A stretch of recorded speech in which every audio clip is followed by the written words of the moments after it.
এটা বিশ্বাস করুন মানে কি আল্লাহর সাথে শিরক কর।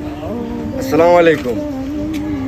আমাদের সমাজে বর্তমানে যে পরিমাণে যে হারে মানে কুসংস্কার, মানুষের আদিমকালের কথা বিশ্বাস, যেমন সাপোজ আমরা একটা জিনিস দিয়ে বুঝাই, যেমন সূর্যে ঘেন্না লাগে বা সূর্য চাঁদে ঘেন্না লাগে, এক এক দেশে এক এক ভাষায় কয় বা এক এক ভাষায় এক এক রকম ভাবে কয়।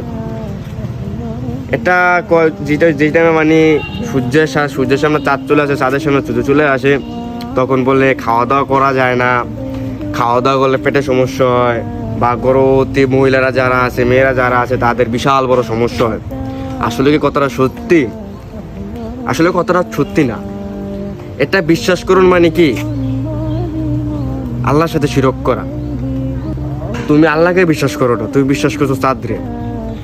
তোমার এটুকু বিশ্বাস করা লাগবে যে যে সূর্য আমাদেরকে আলো দেয়, যে রাতের বেলা চাঁদে আমাদের অন্ধকারে আলো দেয়, আল্লাহ কিছুক্ষণের লাগেও ওই আলো কিন্তু বন্ধ করে দেয়। ঠিক আছে? তা আমাদের মাথা সবসময় জিনিস রাখতে হইব, একটা জিনিস থাকতে হইব, আমাদের আল্লাহর সাথে শিরক করা যাবে না। ঠিক আছে?